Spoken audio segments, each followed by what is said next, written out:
The Rameswaram cafe ಬೆಂಗಳೂರಿನಲ್ಲಿರುವಂತಹ ಈ ಹೋಟೆಲ್ನಲ್ಲಿ March 1ನೇ ತಾರೀಕು ಬಾಂಬ್ ಬ್ಲಾಸ್ಟ್ ಆಗಿತ್ತು. ಇದರ ತನಿಖೆ ನಡೀತಾ ಇದೆ. ಈ ಘಟನೆ ಮಾಸಿಲ್ಲ. ಈ ಬೆನ್ನಲ್ಲೇ ಮತ್ತೊಂದು ಬೆದರಿಕೆಯ ಕರೆ ಬಂದಿದೆ. ರಾಮೇಶ್ವರಂ ಬಾಂಬ್ ಸ್ಫೋಟದ ಬೆನ್ನಲ್ಲೇ ಮತ್ತೊಂದು ಬೆದರಿಕೆ. ಶಾಹಿದ್ ಖಾನ್ ಎಂಬ ಹೆಸರಿನಲ್ಲಿ ಸರ್ಕಾರಕ್ಕೆ ಸ್ಫೋಟದ ಮೇಲ್ ಬಂದಿರುವಂಥದ್ದು. ಸಿಎಂ, ಡಿಸಿಎಂ, ಗೃಹ ಸಚಿವರಿಗೆ ಈ ಮೇಲ್ನಲ್ಲಿ ಬೆದರಿಕೆಯನ್ನು ಹಾಕಲಾಗಿದೆ. ಶನಿವಾರ ಮಧ್ಯಾಹ್ನ 2:48 ಬಾಂಬ್ ಬ್ಲಾಸ್ಟ್ ಮಾಡುವಂತಹ ಬೆದರಿಕೆ ಬಂದಿರುವಂಥದ್ದು. ಈ ಮೂಲಕ ಸಹಜವಾಗಿಯೇ ಆತಂಕದ ವಾತಾವರಣ ನಿರ್ಮಾಣವಾಗ್ತಾ ಇದೆ. ನೀವು ಕೂಡ ಆ ಮೇಲನ್ನು ಗಮನಿಸ್ತಾ ಇದ್ದೀರಿ.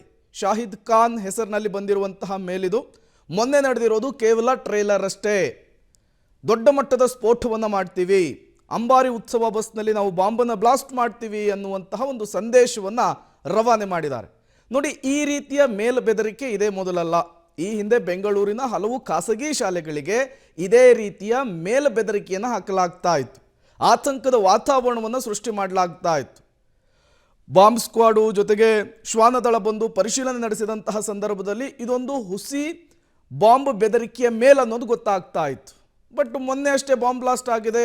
ಆ ಸಂದರ್ಭದಲ್ಲಿ ಆ ಪ್ರಕರಣವನ್ನು ಉಲ್ಲೇಖಿಸಿ ಈಗ ಮೇಲ್ ಬಂದಿದೆ. ಇದರ ಸತ್ಯಾಸತ್ಯತೆಯನ್ನು ತಿಳಿದುಕೊಳ್ಬೇಕಾಗುತ್ತೆ. ಬಸ್ಸು, ರೈಲು, ದೇವಸ್ಥಾನ, ಹೋಟೆಲ್ಗಳಲ್ಲಿ ಬಾಂಬನ್ನು ಇಡ್ತೀವಿ. ಸಾರ್ವಜನಿಕ ಸ್ಥಳ, ಅಂಬಾರಿ ಉತ್ಸವ ಬಸ್ಗಳಲ್ಲಿ ಬಾಂಬನ್ನು ಇಡ್ತೀವಿ.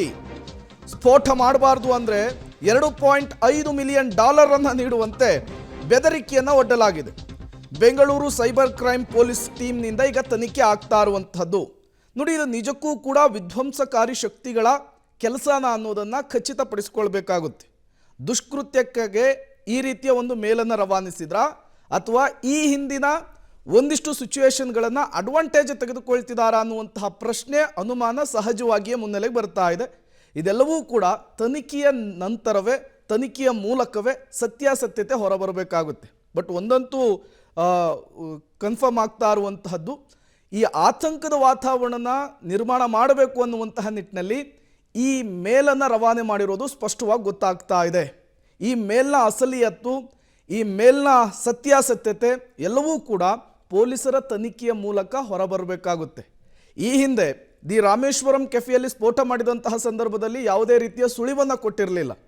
ಅದು ಮೊದಲಿಗೆ ಸಿಲಿಂಡರ್ ಸ್ಫೋಟ ಅಂತಲೇ ಎಲ್ಲರೂ ಅಂದಾಜು ಮಾಡಿದ್ದು.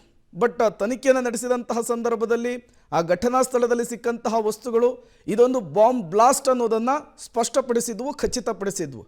ಬಟ್ ಅದಾಗಿ ಇನ್ನು 3-4 ದಿನ ಆಗಿಲ್ಲ. ಅಷ್ಟು ಜಲ್ದಿನೇ ಈಗೊಂದು ಮೇಲ್ ಬರ್ತಾ ಇದೆ. ಹಲವು ಸ್ಥಳಗಳಲ್ಲಿ ಬ್ಲಾಸ್ಟ್ ಮಾಡ್ತೀವಿ ಅಂತ ಹೇಳ್ತಿದ್ದಾರೆ.